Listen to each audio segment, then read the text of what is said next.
تیری زندگی کم ہے کام زیادہ۔ عقل مندی یہ ہے کہ زندگی کو صحیح کاموں میں گزارے۔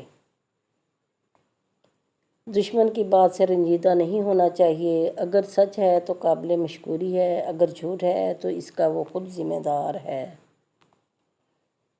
دنیا میں ایمان کے بعد اگر کوئی چیز ڈھونڈنی ہو تو اچھا دوست ڈھونڈنا، کیونکہ اچھا دوست ایسے درخت کی مانند ہے جو سایہ بھی دے گا اور پھل بھی۔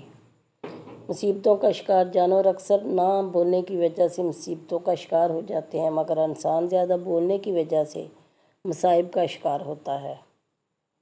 اچھے دوست اگر تم ایسے دوست رکھتے ہو جو تمہاری غلط تعریف کی بجائے تمہیں تمہاری غلطیوں سے آگاہ کرتے ہوں تو تم عقل مند ہو کہ تم نے اچھے دوستوں کا انتخاب کیا۔ سچا، اچھا اور بہترین دوست وہ ہوتا ہے جو خود تو آپ کو جو مرضی کہے، مگر جب کوئی اور آپ کو کچھ کہے تو اس وقت وہ آپ کا سب سے بڑا حامی ہو۔ وجہ ختم ہو جائے گی گناہ نہیں۔ کسی بھی وجہ سے گناہ نہ کرو، کیونکہ وجہ ختم ہو جائے گی گناہ نہیں۔ ہر نیکی کے لیے تکلیف اٹھا لیا کرو، کیونکہ تکلیف ختم ہو جائے گی نیکی نہیں۔ انسان جس کو مشکل سمجھ رہا ہوتا ہے اللہ کی نگاہ میں وہ آسانی ہوتی ہے۔ انسان جس کو سزا سمجھتا ہے وہ عطا ہوتی ہے۔ بس وقت کو کچھ وقت دینا ہوتا ہے، پھر پتہ چلتا ہے کوئی دیر تھی ہی نہیں، جو دیر تھی وہ تو سراسر خیر ہی تھی۔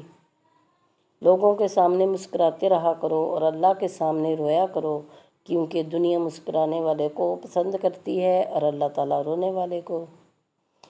زندگی کی تلخیوں میں خوش مزاج بیوی کا ساتھ رب کی بہت بڑی نعمت ہے، جو اپنے میٹھے بول، وفاداری اور اپنائیت کے احساس سے شوہر کے سب غم دور کر دیتی ہے۔ رشتے اور تعلق نبھانا ایک فن ہے جس کے لیے انسان کے پاس دولت کا ہونا بلکہ احساس کا ہونا لازم ہے۔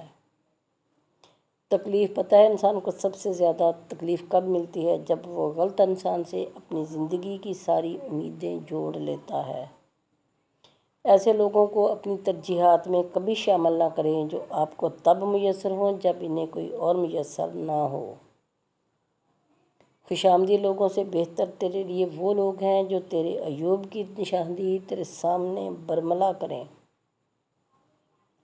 گناہوں سے نجات وہی پاتا ہے جو اقرار جرم کر لے، اور ندامت کے لیے توبہ ہی کافی ہے۔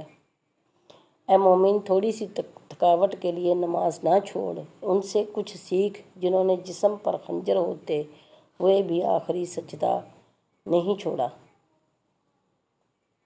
حضرت علی کرم اللہ وجہہ، خدا سے جب بھی مانگو تو مقدر مانگو، عقل نہیں، کیونکہ میں نے بہت سے عقل والوں کو مقدر والوں کے در پر دیکھا ہے۔